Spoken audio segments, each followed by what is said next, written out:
자, 오늘 신약으로서의 신약하고 이거는 좀 PPT 중심으로 하고요. 그 다음에 유대와 그리고 사회 초기 기독교의 하나의 어떤 역사적 상황들에 대해서는 제가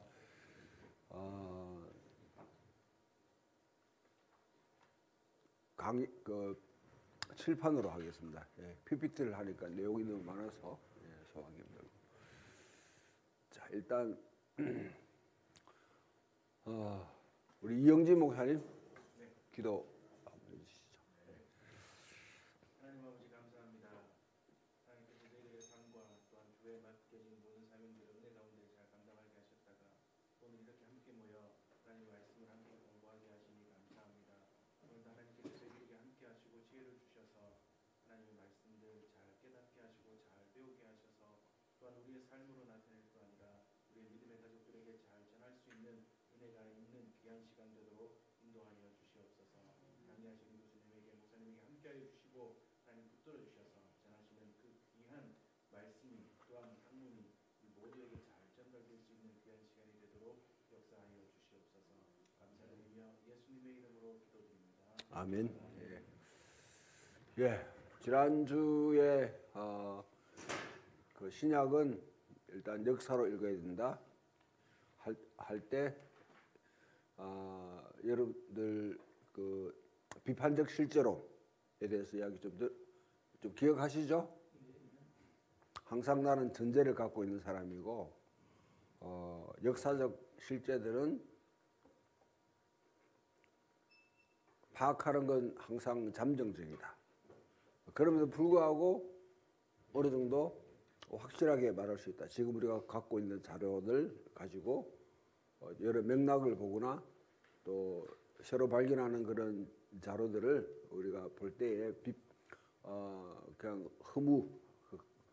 허무주의처럼 아무것도 뭐 말하느냐 그렇게 하면서 이게 뭐 중요하냐 그렇게 뭉치지 않고 또 중요하게 다가오게 하는 방법은 일단 내 자신의 겸손해지는 게 필요하죠. 내가 사물을 실제가 있다. 1세기 당시에 어떤 역사적 상황들이 우리가 전혀 모르는 것이 아니라 그래도 증거들이 남아 있으니까 그 증거들을 재구성함에 있어서 충분히 접근 가능하다. 그건 실제를 이야기하는 거예요. 실제 있다. 그러나 내가 본다고 그게 다가 아니다. 내가 완벽하게 볼 수 없다.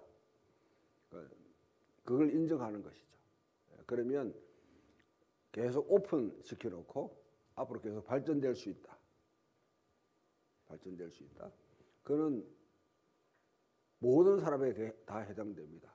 학자들도 지금 현재 알고 있는 것만으로 모든 걸 다 안다고 그렇게 누구든지 말할 수 없다. 그런 겸손함이 필요한 거죠. 겸손한 사람은 항상 오픈되어 있습니다. 교만한 사람은 자기를 닫아놔버려요. 닫아놓습니다. 두 번째는 이제 문학으로서의 신약 할 때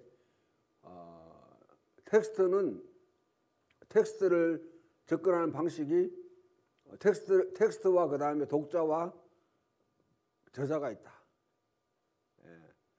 그런데 텍스트의 의미를 어떻게 결정하느냐? 그런 저자만이 결정한 것은 아니다. 되게 누가가 어떤 의미를 가졌는가, 바울이 어떤 의도했는가 그렇게 많은 사람들이 이야기를 하는데 그거는 성경이 창세기부터 쭉 오는 가운데 계속 창세기 했던 말들이 계속 의미가 뒤에 오면서 발전되고 또 덧붙여지고 시대와 상황 속에서 이렇게 다른 충분한 의미를 드러낸다 하게 되면 마테마가 누가 요한과 같은 이런 복음서도 마찬가지죠. 그러니까 어쩌면 누가나 아니면 요한이나 뭐 바울 같은 경우 우리 2세기에 있었던 칼케돈 신조 이런 걸 상상했겠어요? 삼일체라는 교리 자체가 우리 성경이나 나오지 않잖아요. 그러나 뒤에 보니까 아 이거는 삼일체로 수렴될 수 있다.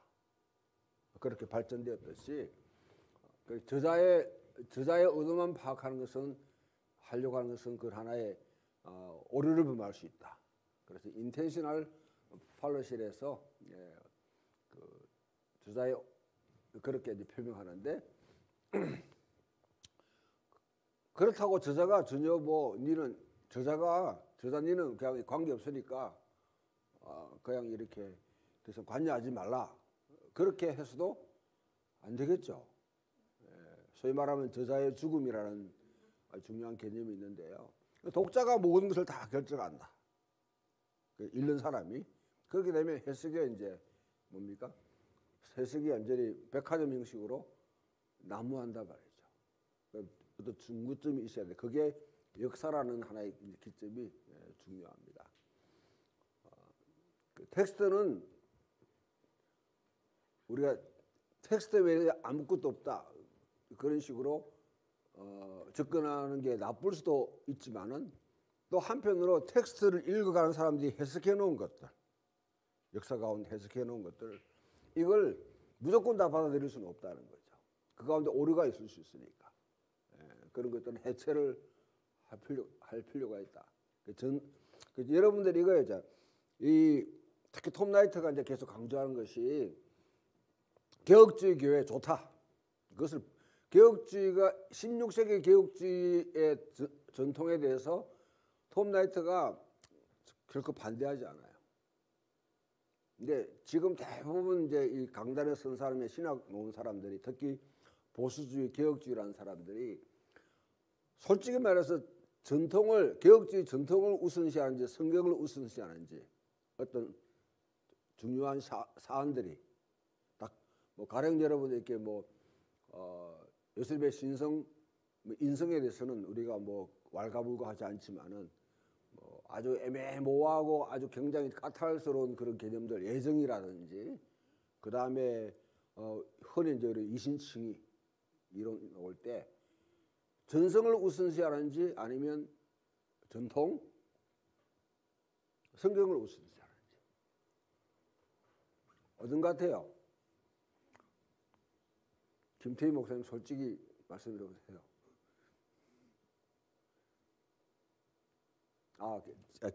죄송한데 내가 윤태희 목사님. 아니 김태계 목사님, 김태계 목사님. 죄송합니다. 이제 이게 강의하다가도 이제 학자들 이름이 등장하지 않아가지고 이제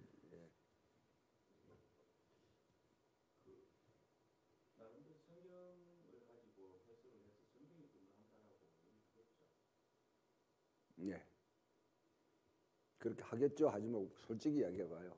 보통 우리가 보면 이신층이나 아니면 예정론 이야기할 때 개혁주의 교리를 우선시하는지 그거 갖고 설명하는 진짜 성경을 맥락 속에서 이해하려고 하는지 그렇게 하죠. 예. 저도 뭐 이때까지 쭉 뭐 오면서 되게 그렇게 설명하시더라고. 성경을 갖고 예정론이라든지 이신승의를 풀어내는 분은 거의 저는 본 적이 없어요. 영진 목사님 보셨습니까? 그렇죠. 되게 이제 교리가 딱 개입되는 거죠. 예. 우리 김한중 목사님 그렇죠? 되게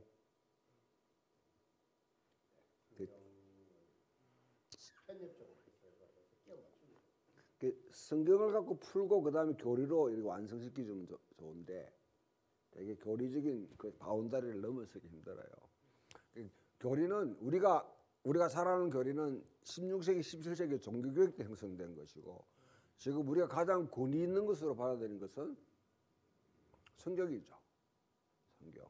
예. 제가 교리를 무시하라는 말이에요. 전통을 무시한다는 말이에요. 전통 속에도 하나님께서 그동안 어떻게 그 당시 교회를 통해서 일하실 때 성령께서 개입하셨고 역사하셨어요.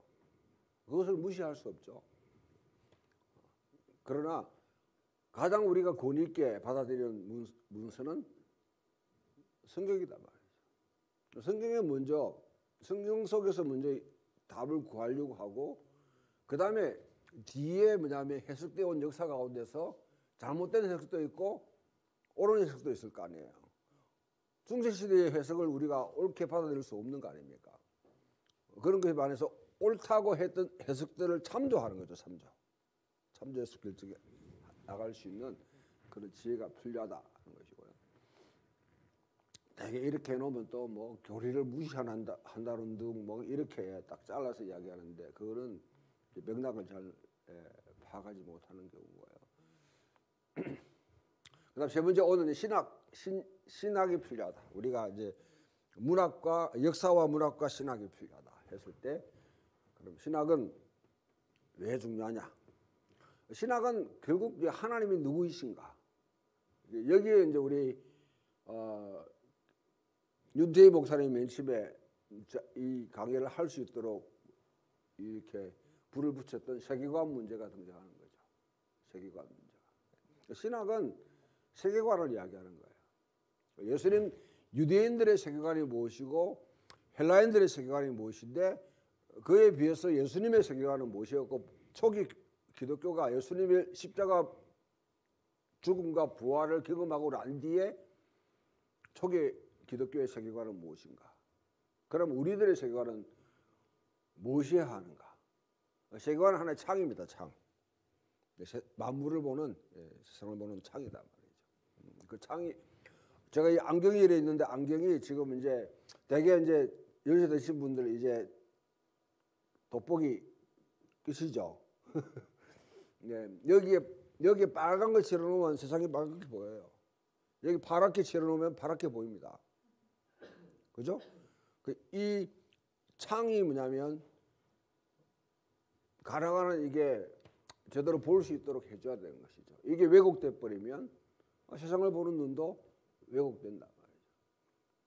그러니까 여기 딱 유대인들의 신학은 철저하게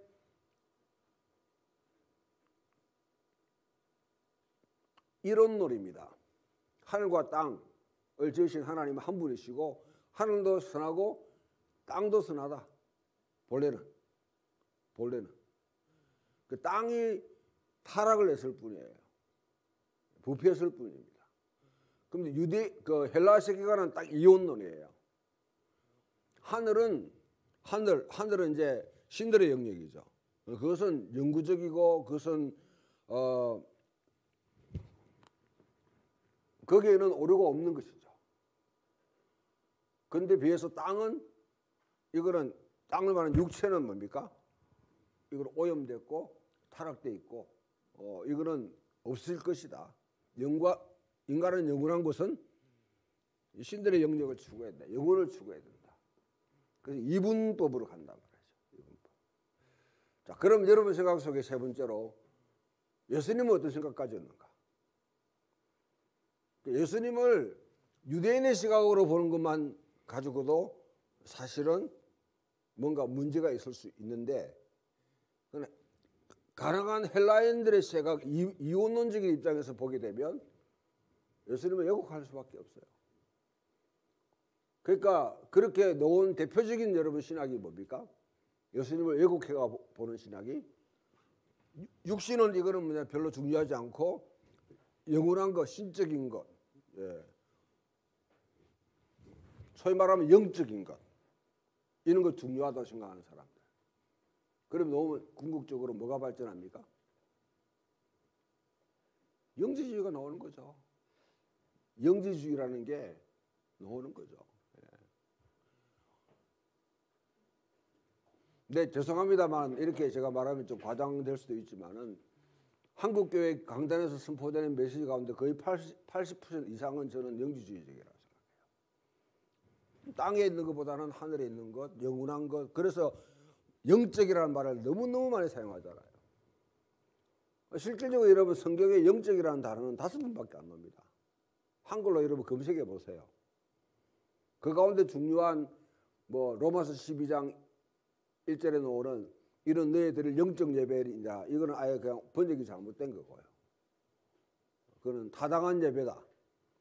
합당한 예배다. 그걸 갖다가 영적인 언어로 바꾸는 것이고요.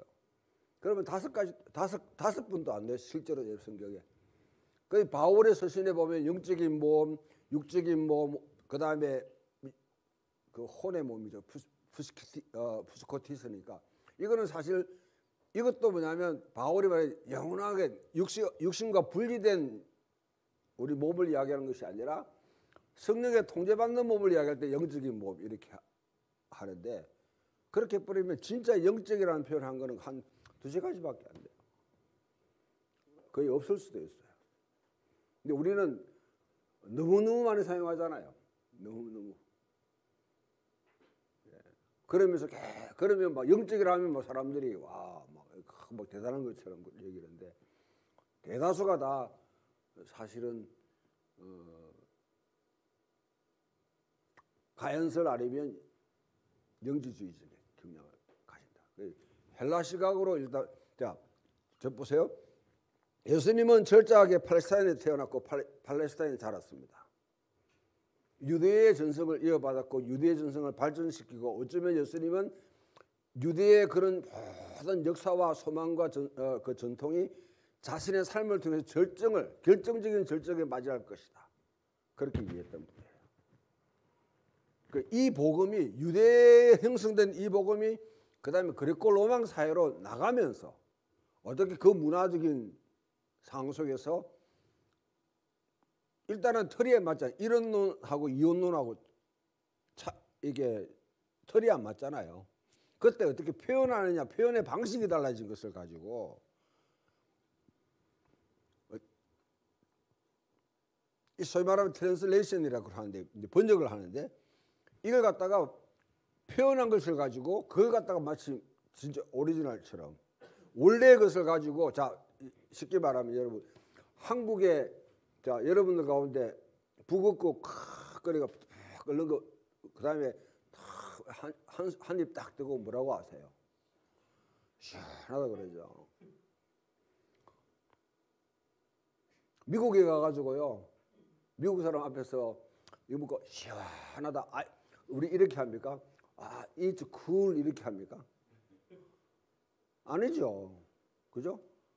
이게 언어라는 거는 여기서 사용된 것하고 우리 맥락에 우리는 시원하다는 말에 그대로 설명할 필요 없이 다가오잖아요.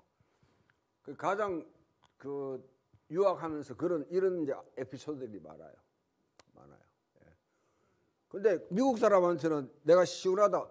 뭐야? 여기 어떻게 시원해? 설명을 해줘야 돼. 그때 표현되는 게 달리 표현될 수 있잖아요. 보면.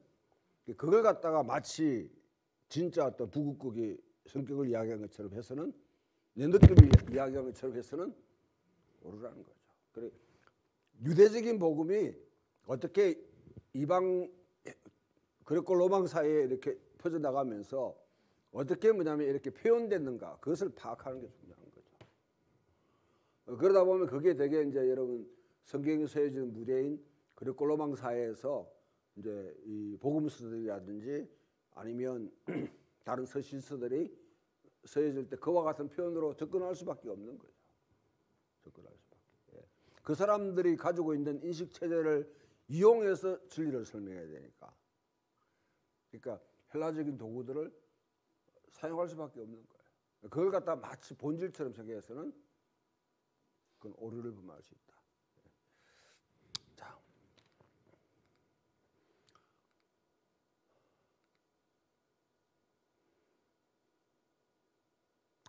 자, 신약이라는 표현은 역사적 관점에서 성경을 읽습니다. 일단 역사적 관점에서 그 시대에 어떤 신학적 사상이 명료하게 표현된다는가, 하나님이 누구인가, 인간이 누구인가, 세계가 무엇인가에 대해서.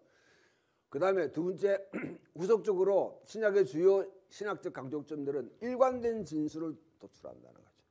그러니까 우리가 보면 되게 여러분 뭐 이런 옛날에 공부하면 이런 이야기 많이 들었죠. 바울과 마치 이 베드로가 막 이렇게 충돌하는 듯이 유대 기독교와 헬라 기독교가 마치 이렇게 바울 기독교만 다른 듯이 하는 이런 생각들은 애초부터 그림 자체가 잘못됐어요. 왜냐하면 잘못된 철학적인 전제를 갖고 있는 그 해결 철학을 도입한 거거든요.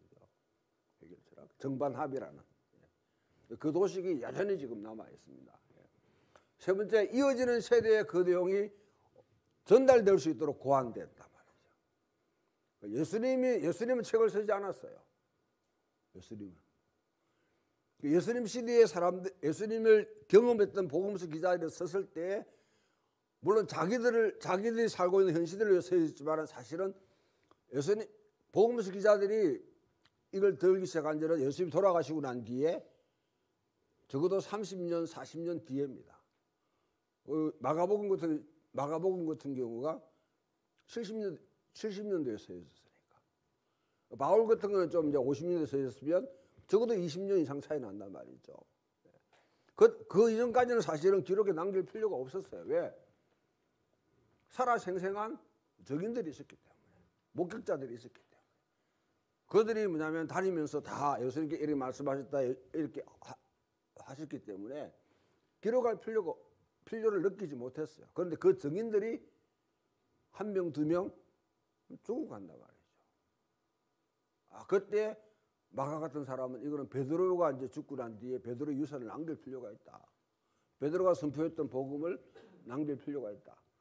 그래서 사실은 마가복음이 등장하는 거거든요. 마가복음. 이런 게 그 다음 세대에게 어떻게 전달될 수 있는 고안됐다. 그러면 초대교회가 여러분 마치 여러분 다 톡을 파고 앉아가지고 핍박 속에서 막 움츠리고 우리끼리만 모여가지고 예배드리는 사람들이 아니라 홀리 네트워크가 다 형성되어 있었어요. 중간에 순회 선교사들이 계속 다니고요. 사도들이 또 순회하고. 베드로가 그렇잖아요. 팔레스타인 있다가 그다음에 고린도 갔다가 로마 갔다가 이렇게 쭉 순회하는. 베드로만 그렇게 했어요. 다른 사도들이나 주의 형제들이나 다 그와 같이 순회하면서 예수님에 대한 목격했던 것들, 자기들이 봤던 걸 갖다가 지금 직접 전달하고 그렇게 하니까, 그래서 초대교회는 이제 뭡니까 환대 문화가 굉장히 중요했습니다. 다른 지역에서 왔던 이 말씀 선포자들을 그 공동체가 아주 친절하게 받아들이고 대접하고 그 다음에 갈 수 있도록 해주는 거.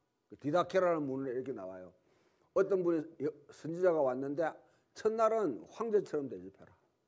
정말 최선을 다해서 대접해라. 둘째 날 하루 더 머문다 그러면 그냥 보통 너희들 식사하는 대로 대접해라. 이틀 때는. 하루 더 머문다면 그런 거짓 선지자로 알고 쫓아내버려요. 그러니까 그렇게 이제 뒤에 이런 환대 문화를 오용하는, 대접받으려고 돌아다니는 사람들이 생기지 않도록 제동을 걸어놓는 거죠.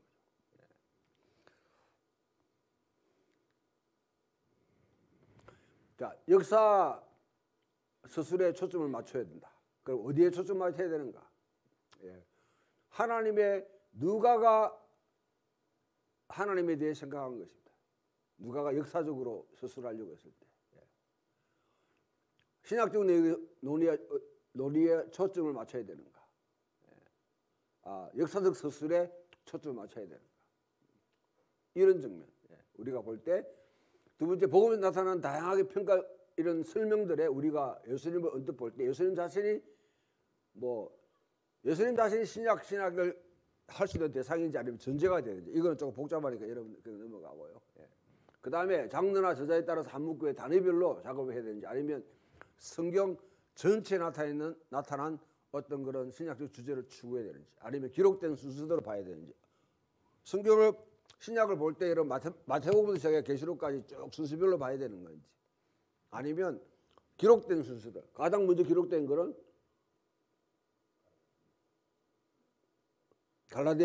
갈라디아서일 수도 있고 데살로니가 전서일 수도 있죠. 바울 서신이 가장 먼저 쓰였다. 이런 순서대로 봐야 되는지, 이런 여러 가지 우리가 이제 결정을 해야 되는데요. 그냥 그 가운데 어떤 통일성이 있는가? 그 다음에 성경 안에는 정경 안에 정경이 있는가? 쉽게 말하면 대개 이제 개혁주의적인 사람들은 정경 안에 정경을 뭐로 삼습니까? 이신칭으로 삼아요. 이신칭의 개념. 그게 모든 것을 다 판단하는 기준이 되는 거죠. 근데 그렇지 않으면 다른 이제 여러분 그 정교 같은 경우는 하나님과의 연합, 하나님의 아름다우심 그렇게 본단 말이죠. 이런 걸 갖다가 우리가 어떻게 이제 할 것인가 여러 가지 결정이 있는데 가장 이제 중요한 골치 아픈 사람이 이 가블레라는 사람입니다. 필립 가블레라는 사람. 이 사람이 뭐냐면 신학과 교회 신학을 따로 별개로 보는 거죠. 그래서 신학을 읽으면서 신약을 연구하는 것은 단지 교리 신학에 그냥 이렇게 자료들을 제공하는 것으로. 예. 그걸 갖다가 맨 처음에 말해놓고 하는데 이게 이제 한참 논란이 되는데 지금 앉아 있는 여러분들을 위해서 빨리 우리 소위 말하는 이제 신학을 전공하지 않는 사람을 위해서 이거는 빨리 넘어갈게요. 이런 게 이제 이런 논쟁이 있다. 그러니까 성경을 읽으면서 역사에 치중해야 되는지 신학에 치중해야 되는지. 상당수의 여러분 이와 같이 근대 개봉주의 프로젝트에 빠져 있는 사람은 신약 성경에 무슨 신학이 있냐? 신학적인 걸 다 제거해버려. 역사적인 것만 우리가 탐구할 수 있다.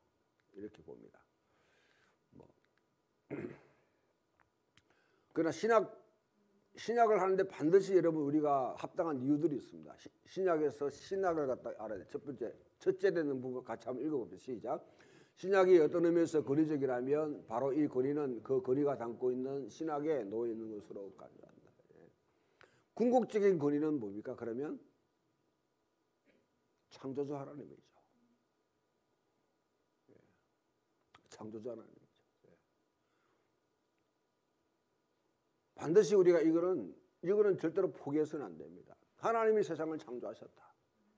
그렇기 때문에 궁극적으로 여러분 우리가 이 땅에 대해서 그 다음에 성경에 관해서 우리가 그들을 두고 말할 수 있는 것이지 하나님이 창조하신 분이 아니라면 사실 이거는 창세기 1장부터 일단 이게 뭐냐면 인정되지 않으면 이 성경은 필요가 없어요.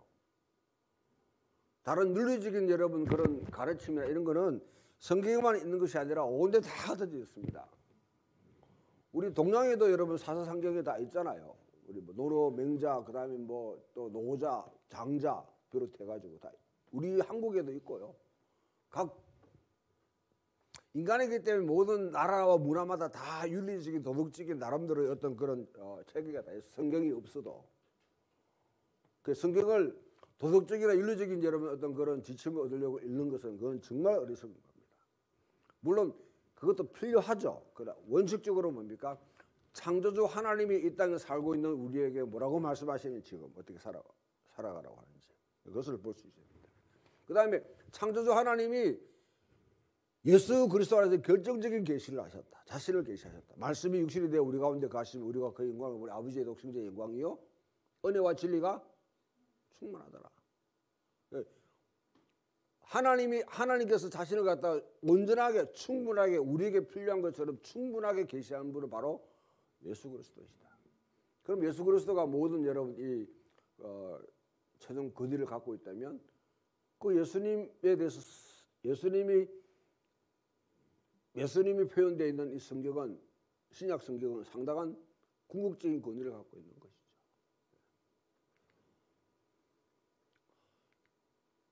예수님이 우리에게 뭐냐면 앞으로 내에 대해서 쓸 책에 권위가 있다 이렇게 하지 않았어요. 물론 성경이 중요한 권위지만 내가 하늘과 땅에 있는 모든 권세를 너희에게 그 권세라는 게 authority, 권위라는 거거든요. 권위를 믿는 사람들에게. 두 번째 또 시작. 신약신학의 실질적 맥락은 하나님으로부터 온 메시지로 교회 자체와 더 넓은 세상을 다루는 교회가 인식하고 있는 과업이다. 이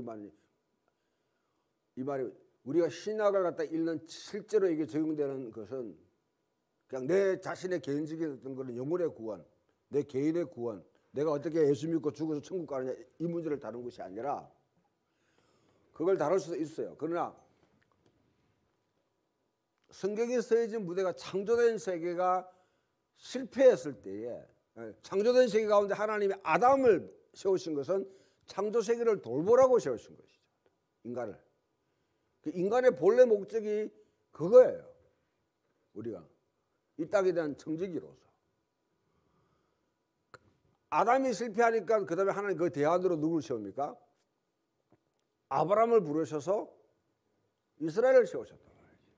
이스라엘의 본래 목적도 자신의 민족주의나 아니면 자기들의 뭐 이렇게 특권을 가지고 있는 아니면 택한 백성이다라는 이 의식을 갖고 살아가도록, 그래서 유일무이한 모든 백성들이 만민들이 우리는 택한 백성이 굴복해 복종해 그렇게 하기 위해서 이스라엘을 세운 것이 아니라 이스라엘 근본적 왕 같은 제사장으로서 온 세계 열방을 섬기고 창조 세계를 돌보기 위해서 세운 것이 이스라엘의 목적입니다. 그 아담이 실패하고 이스라엘이 실패한 것을 이제는 온전히 이루기 위해서 누가 오셨습니까? 예수님이 오신 거죠. 그래서 예수님은 진정한 인간, 진정한 이스라엘이 되셨다. 십자가에 죽으시고 부활하신 분. 그 예수를 믿는 우리는 그러면 이 땅을 살아가면 어떻게 살아가야 되는가? 그 예수 믿는 사람이 모여있는 교회를 어떻게 해야 되는가? 우리들 아성을 짓고 여기 건물 짓고 뭔가 다 모여라 하는 것이 아니라, 그게 목적이 아니라 이 땅 가면서 우리 주변에 열방들, 예수를 믿지 않는 사람 다 열방이잖아요. 지금 예? 같은 언어를 사용해도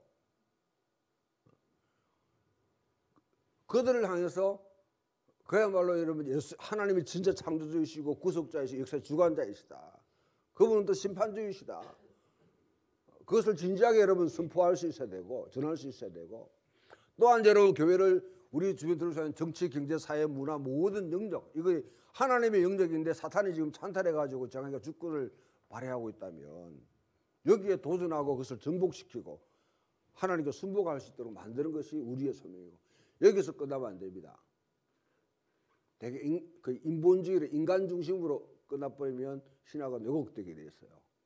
그 다음에 창조 세계를 돌봐야 된다. 우리가 지금 발을 내디디고 숨쉬고 살고 있는 이 창조 세계에 대한 책임이 우리에게 있다. 그리스도인에게 있다. 그게 여러분 로마서를 읽어보게 되면 로마서의 가장 그 논리 절정이 어디에 이릅니까? 로마서 8장이죠.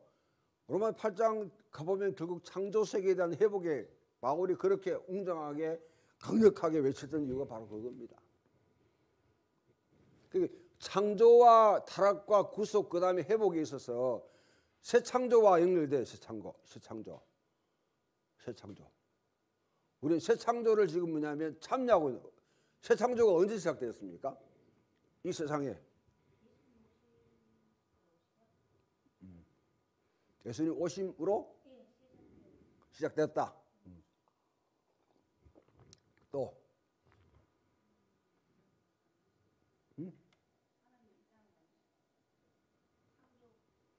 하나님 만드셨습니다. 그럼 새 창조가 언제 시작되었어요? 그때는 창조고 새로운 창조가 언제 시작되었어요?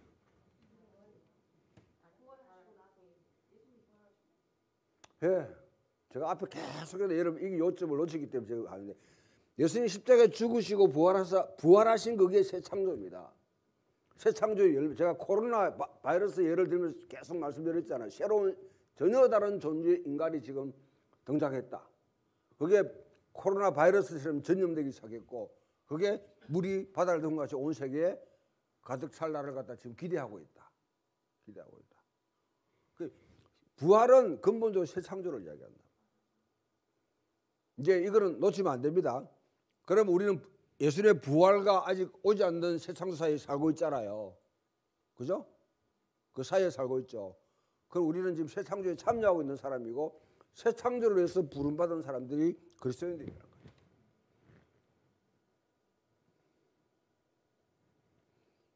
거예요. 그리스도인에게 예수를 믿는 사람으로서 우리가 다른 사람한테 복음을 전하고 그들을 소위 말하면 이제 그들 영이 회복돼서 하나님의 백성이 되는 게 한 것도 중요한 일이고 1차적인. 그러나 그것만으로 거쳐서 되는 것이 아니고 우리 주변 사회가 하나님의 나라가 되도록 우리가 살아야 되고, 세 번째로는 창조 세계에 대한 책임도 우리에게 있다. 하나님이 지으신 이 땅에 여러분 인간이 짓지 않는 것은 다 하나님의 것입니다. 그게 땅은 하나님의 것이라는 말이 바로 그거거든요. 땅은 하나님의 것이다. 그 땅이라는 게 여러분 그냥 토지만 자꾸 생각하면 안 돼요. 물도 바다도 나무도 인간이 만든 게 아니잖아요. 그럼 그거는 누가 만드셨습니까?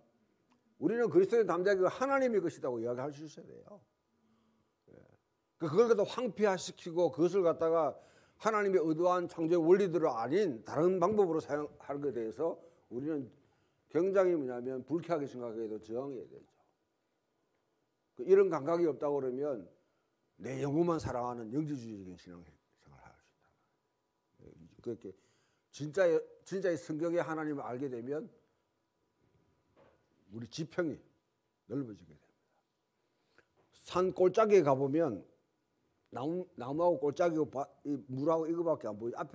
앞에 골짜기는 그거밖에 안 보이죠. 어디로 올라가면 정상에 능선에 올라가게 되면 사방이 산 너머에 그것도 다 보인단 말이죠. 이게 이런 성경을 공부하는 본래 이유입니다. 나무가 이게 뭐 제대로 됐는지 아니면 이게 뭐냐 상처를 입었는지 그것도 중요하죠. 그러나 더 중요한 거는 일단 우리의 시각 자체가 열려야 돼. 시각 자체가. 그래서 기독교 전체 요즘 뭐냐? 기독교는 온 세상에 대한 이야기가 되는 하나님의 이야기다. 하나님의 이야기가 이게 여러분들은 지금 뭐 당연하지 생각할지 모르지만 1세기 당시에 예수님이나 바울 같은 사람이 살았던 당시에는 이스라엘의 이야기는 이스라엘의 이야기뿐이에요. 이스라엘의 이야기가 로마 이야기와 지금 대결을 펼치고 있는 헬라 이야기와 대결을 펼치고 있는 무대였단 말이죠. 이집트의 이야기와 근데 이스라엘의 이야기는 바로 하나님의 이야기고 하나님의 이야기는 온 세상의 이야기다. 온 세상에 들어야 될 이야기다. 그것을 가지고 바울이 이제는 자기 민족에 대한 어떤 책임보다는 먼저 열방에 대한 책임을 갖고 이방의 빛으로 가서 그들의 이야기, 그들의 신화, 그들 토대 이야기를 갖다 도전하고 전복시켜서 그들로 하여금 야훼 하나님, 이스라엘의 하나님, 그 하나님을 예배하도록 찾도록 그렇게 만드는 것이 그게 선교예요, 선교.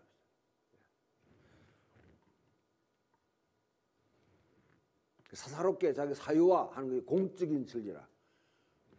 온 열방에 들어야 될 얘기하면 그냥 우리끼리 소닥소닥해가 해야 될 이야기가 아니라 광장에 나가가지고 떠들어야 될 이야기가 된 거죠. 떠들어야 될 이야기. 공적 무대에서 논의돼야 될 이야기인데 이게 요즘은 기독교 하게 되면 그냥 대부분 기독교인들조차도 사실은 뭡니까 공적 무대 우리 뭐 신문이나 언론이나 이 노는 자체를 굉장히 꺼리잖아요. 최근에 여러분 우리 전두환 형제의 손자가 요즘 막 이렇게 그 이야기를 하는데 제가 물론 거기에 대해서 우리가 뭐 뒤에 또 판단할 수 있는 더 기다려야 되겠지만은 내가 참 감사하게 생각하는 거는 그야말로 완전 덮여있던 여러분 그 집안의 내부 이야기가 그 사람은 자기가 아예 그냥 그 유튜브 이름이 크리스찬이라고 표현해요. 그 이제 십자가를 딱 뒤에 걸어놓고 지금 이야기하고 있거든요. 내가 진짜 그리스도인으로서 그리스도 하나님 앞에 서서 이 이야기를 다 들은다.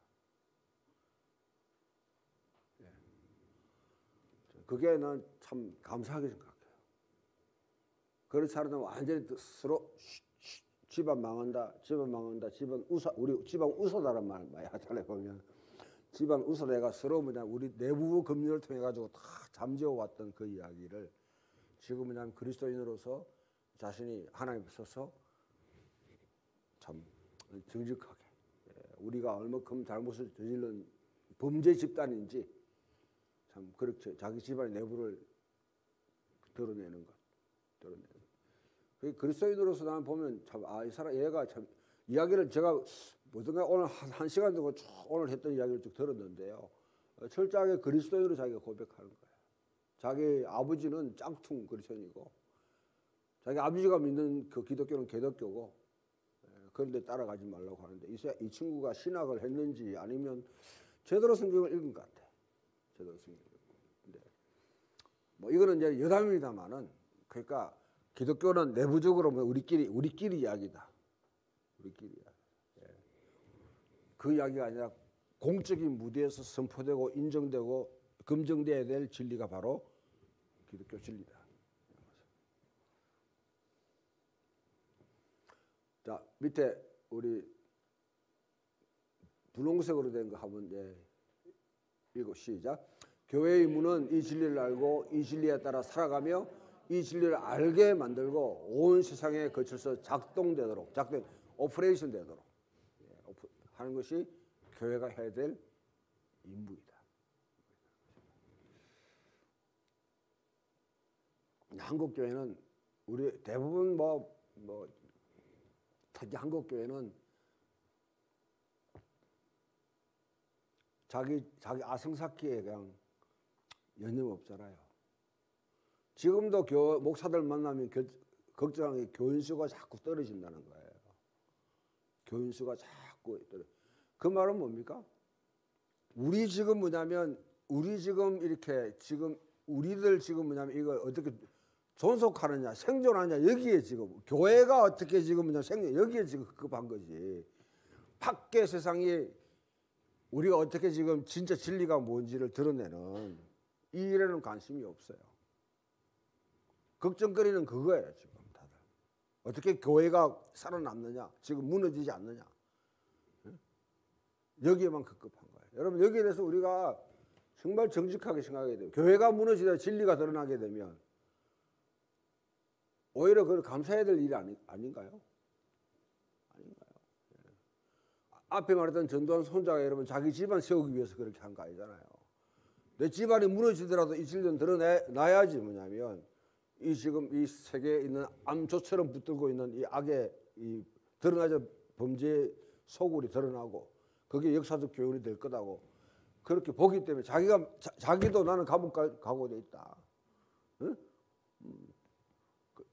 저는 보면서 야, 이 친구가 제대로 예수 믿었네. 제대로 예수 믿었네. 그렇게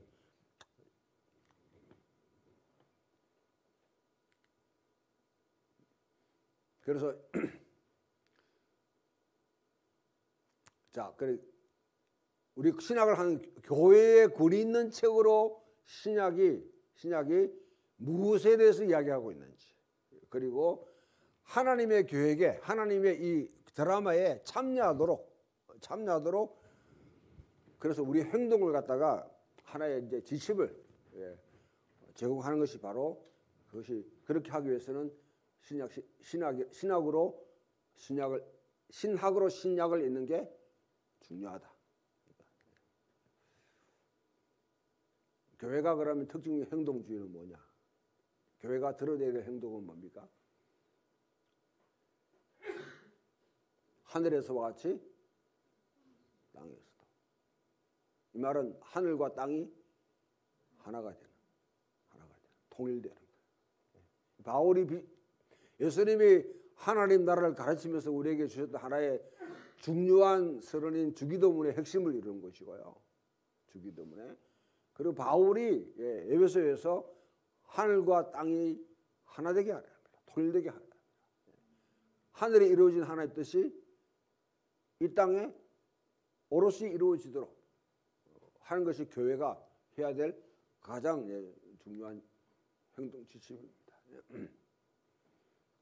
그래서 교회는 신약성이 현재 진행되고 있는 하나님 나라에 거기에 뭐냐면 우리가 어떻게 더 그 하나님의 계획과 하나님 드라마를 진척시킬 이제 거기에 연료를 불어넣고 그게 우리로 하여금 활력을 불어넣게 하는 것이 바로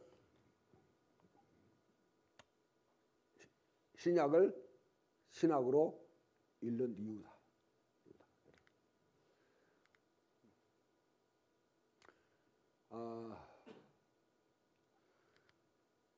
이게 여러분 우리가 마침내 들은 이게 성경과 하나님의 권위 라는 책인데요. 자, 이건 쭉 넘어가면서 하늘과 땅을 찢어 놓는 가장 근본적인 이 사상이 계몽주의라는 거죠. 계몽주의 쭉 구슬러 올라가게 되면 사도행전 17장에 바울이 아테네에 갔을 때 만났던 두 부류의 철학자들 스토아 철학과 에피큐로스 철학이 있는데 그 에피큐로스 철학이 바로 계몽주의를 만든 장본인입니다. 바울이 대적했던 여러분, 바울이 맞서 싸웠던 여러분 철학이에요. 그럼 우리도 마땅히 거기에 맞서야 되죠. 계몽주의 프로젝트에 푹 빠져가지고 거기에 매몰되면 바울을 인정하지 않는 사람이 되는 거죠. 인정하지 않는 사람. 이거는 거의 지금 눈치를 채지 못하고 있는. 여기 요거는 좀 여러분 읽어봅시다. 신약의 역사적 맥락을 무시할 때 생기는 문제가 뭐냐면 다른 내러티브와 생략들을 신약 메시지의 강조로 부과하게 됩니다. 이 말이면 여러분이 갖고 있는 드러나지 않는 전제, 암시, 여러분 속에 있는 뭐냐면 내가 표명하지 않고 있는 전제가 규정된 전제가 뭐냐면 마음대로 성경 읽을 때 개입되도록 만든다. 달리 말하면 내 선입견, 내 전제들, 내 사전 지식이 성경을 갖다 마음대로 읽게 만든다는 거죠. 그래서 1세기 당시에 그 당시에 예수님의 모습들, 신약교회 모습들을 보려고 하면 역사에 우리가 관심을 기울였다. 말씀드리지만은 박진영 유의 이제 이런 성경을 강의하는 사람들이 신학을 공부하지 않았기 때문에 결국 이걸 할 수가 없어요. 고려할 수가 없어요. 이게 고려되지 않는 메시지니까 추상적이고 마치 은혜로운 것 같이 영적인 것 딱 그 사람도 계속 영적 하더라고요. 입에 달린 게 영적이야 보니까. 그런 사람들은 결국 영지주의로 지금 메시지만 전하는 거죠. 신약 성경이 사회적, 종교적, 역사적 맥락 아래 어떻게 지금 어떻게 표현되어 있는지 그걸 갖다 우리가 볼 필요가 있다.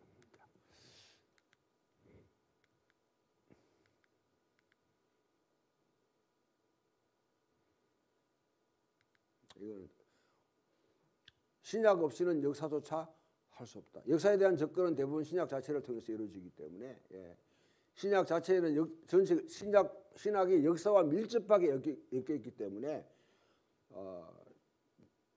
신학 없이 초대교회 역사하는 자체도 사실은 불가능하다. 두 개는 항상 밀접하게 연결되어 있다는 거죠. 신약 성경은 이들 텍스트들이 전하는 이야기에는 신학적인 것을 뺏어내기가 불가능하다. 왜? 신학적인 관점에서 쓰여졌기 때문에. 달리 말하면 여러분들 자 한국 사람이죠?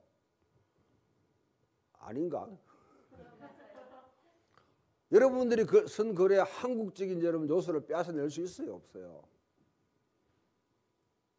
있습니까? 없습니까? 없잖아요. 그죠? 그걸 쓰다 보면 대구 사람의 또 이렇게 뭐냐면 특성도 다 내가 얻는 적에 다 포함돼요. 그와 같이 성경 자체가 하나님에 관한 이야기라고 그러면 하나님의 것을 어떻게 빼앗아낼 수 있는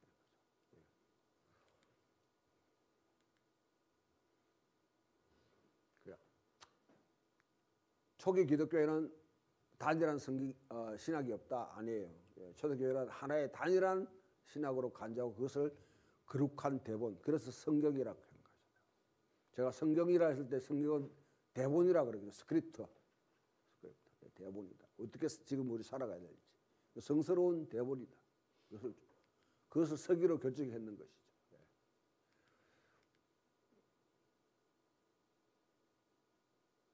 이건 좀 어려우니까 넘어갑시다.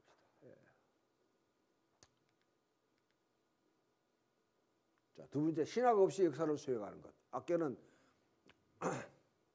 역사 없이 신학을 수행하는 것도 문제지만은 신학 없이 역사를 수행하는 것도 문제인데, 일단 앞에는 신학 없이 역사를 수행하는 것을 이야기했고요. 두 번째, 역사 없이 신학을 하는 것은 뭐가 문제냐? 하나님이 그러니까 신학과 역사는 결코 분리될 수 없다. 앞에는 제가 역사 없이 신학하게 되면 어떤 문제가 생기느냐. 끊임없이 뭐냐면 어떤 딱 우리가 말하는 정초, 기초가 없는 상태에서 뭐냐면 이야기하기 때문에 뭐 오만 가지 이야기를 다 할 수 있는 거죠. 근거 없는 이야기, 뿌리 없는 이야기를 할 수 있는 거고요. 역사 없이 신학을 하는 것은 이 하나님이 계셔왔던 신념들, 죄송합니다.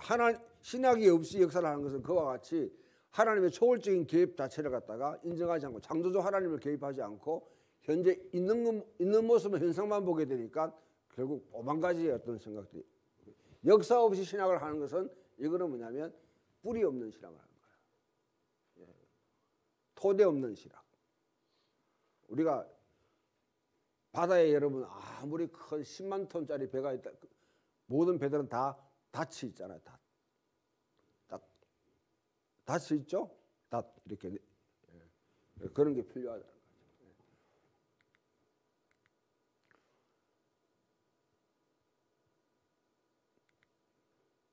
자, 신약신학은 오직 이야기들만이 할 수 있는 것처럼 엄청난 세계관 질문에 답하는 하나의 큰 이야기를 줄기로 구성하고 있다. 이게 우리는 누구인가, 우리는 어디에 있는가, 지금 어느 때인가, 무엇이 잘못됐는가, 해결책은 무엇인가, 이에 대해서 우리는 무엇을 해야 되는가. 이게 바로 세계관을 규정하고 있는 중요한 요소들입니다. 이 이야기를 이전에 뭐냐면 80년대, 90년대 우리 세계관 운동했던 사람들은 이걸 따로따로 해가지고 다 분리시켜 놓고 이야기했는데 하나의 큰 이야기 줄거리로 설명할 수 있어요. 큰 이야기. 자, 그 다음으로는 같이 읽어봅시다. 시작. 교회는 현존하는 이야기 건의 아래 살면서 그 이야기 마지막 악장을 적극적인 연주를 제시하라고 부름을 받는다. 그 이야기는 우리를 얻어된 결론으로 인도하고 얘기하게 얻는다. 이거는 앞에 제가 오막으로 구성된 드라마, 그것은 결말은 이미 결정되어 있다. 새하늘과 새 땅이 올 것이다. 지금 우리 새 창조가 시작됐다. 이 살고 있는 우리는 이 세계라는 무대 속에서 그러면 하나님 주신 이 대본을 가지고 어떻게 지금 내가 하나의 그 하나님의 드라마에 지금 참여하는 배역을 맡은 자로서 살아갈 것인가. 그거는 획일적인 게 아니고 모든 사람이 다 각기 자기 주어진 환경에 따라서 시점에 따라 가지고 시공간에 따라 가지고 다르게 적극적인 연주를 해야 된다. 연극을 펼쳐야 된다는 거죠.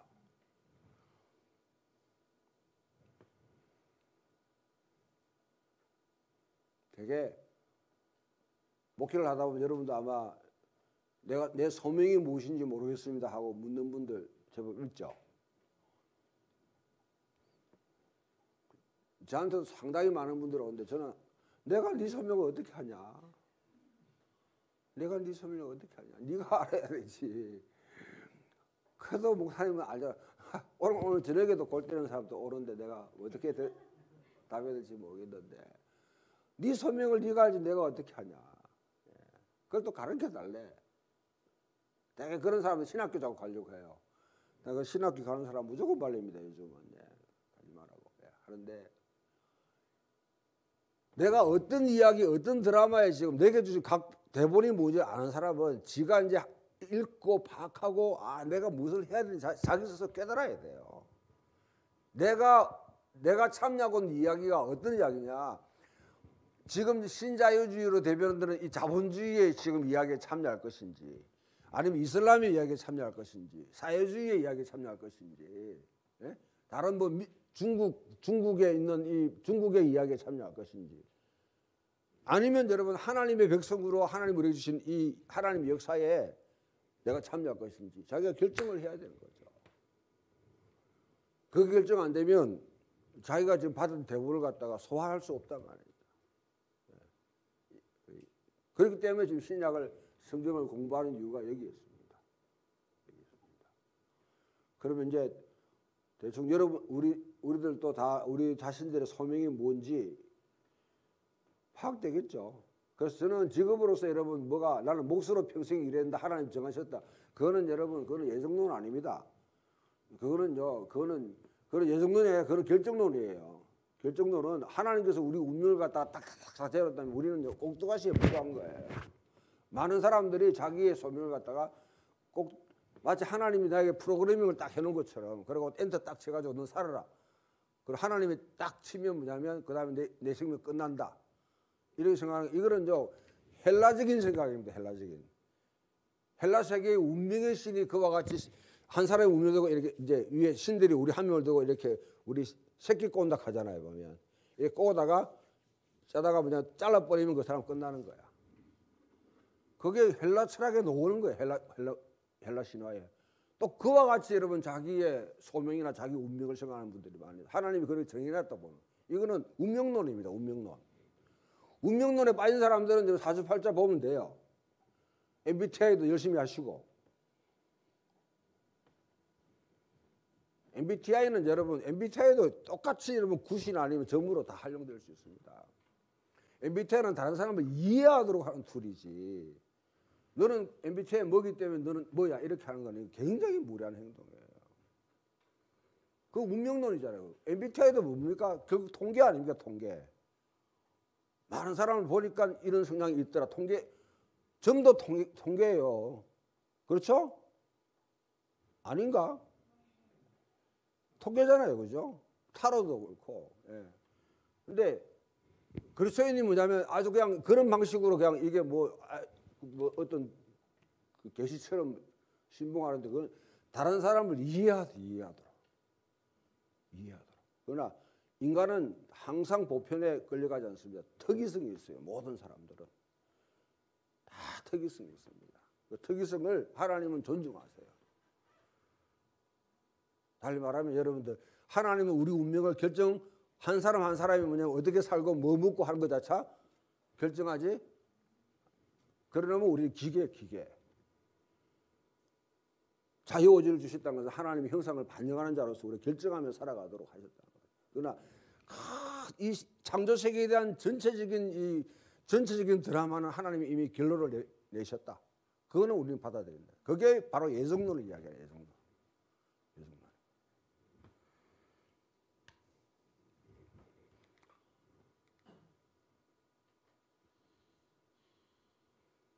자, 뭐 이건 앞에 맨 처음에 설명드렸죠. 창조 인류의 타락, 이스라엘 궁극적으로 예수 자신의 이야기, 그리고 그 다음에 우리 교회의 이야기. 때는 5악장으로 그렇게 표현했습니다. 여기에 우리가 어떻게 참여하고 살아가는지.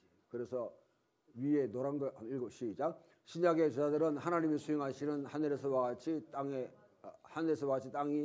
땅같이 드라마의 5악장 시작되는 부분에 자신들이 있었음을 알게 했다. 신약의 저자들은 그러면 새로운 창조가 어떻게 시작되었고 어떻게 마무리될지 그것을 전망하면서 그 안에 내가 그것을 이해하고 지금 현재 내가 살아야 된다는 것이 무엇인지 이제 모든 그리스도인들은 거기서 도전을 받게 되는 거죠. 그래서 밑에 봅시다. 시작. 신약 성경은 우리 자신의 친히 배우로서 어쩌면 고통을 감내하면서도 번역되어야 될 그 텍스트들에 자발적으로 참여하여 공연을 펼치는 일을 요청한다. 소환된다. 징집됐다. 그렇게.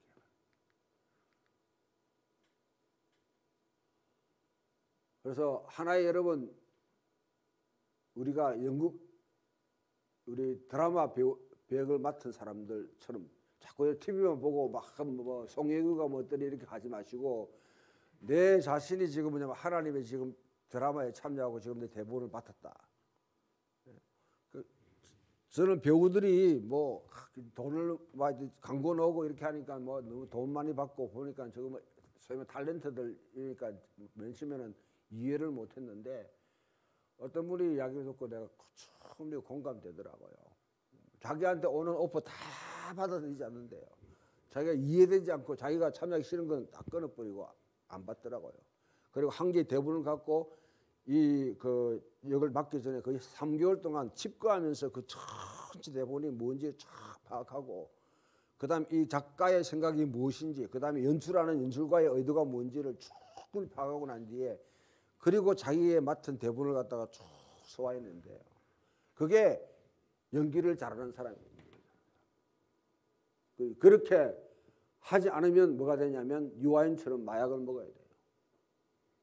마약 먹고 그 광적인 연기를 해야 되는 거죠. 하물며 여러분 우리가 대중 아니면 연극을 올리는 배우들도 그렇게 하는데 이 거룩한 성경을 하나의 대본으로 맡은 우리들이 성경의 이 텍스트에 여러분 이렇게 무관심하면서 살아간다는 것 자체가 사실 그럼 하나님께 미안하잖아요. 이거. 자, 이제 우리의 사명은 다 같이 밑에 읽어봅시다. 시작. 온 세상의 유익을 위해 우리의 온 힘을 다해서 하나님을 살아가는 것. 두 번째, 예수와 관련되어 있는 대격변을 일으키는 토대 사건에서 형성된 역사의 뿌리를 두고 살아가는 우리는 신약에 의해서 형성됩니다. 달리 말하면 우리는 성경을 읽는 사람은 성경에 의해서 우리가 만들어져야 됩니다. 형성된다. 내가 세상을 형성하는 것이 아니라 세상이 나를 형성하도록. 이 말 중요하면 여러분 이게 우리가 건물을 짓잖아요. 건물. 도시 계획을 하잖아요. 우리가 그렇게 만들죠. 인간이. 그런데 만들어 놓으면 건물이나 도시 계획이 우리를 형성하게 되어 있습니다. 형성합니다. 인간과 자연 세계는 서로 상호작용하게 되어 있어요. 서로 만들어 가게 되어 있어요. 그렇다면 우리는 예배를 드립니다. 선교합니다. 미션을 합니다. 그것이 나를 성경에 의해서 놓은 성경이 나를 갖다 성경에서 놓은 예배와 성경의 기초를 두고 있는 선교가 나를 형성할 수 있도록. 그래서 성경의 사람이 되는 것이죠. 성경의 사람이 된다는 하나님의 절하에 참여하는 하나의 배역을 맡은 충실한 연기자가 된다는 것입니다. 자, 일단 여기까지만 하시고 혹시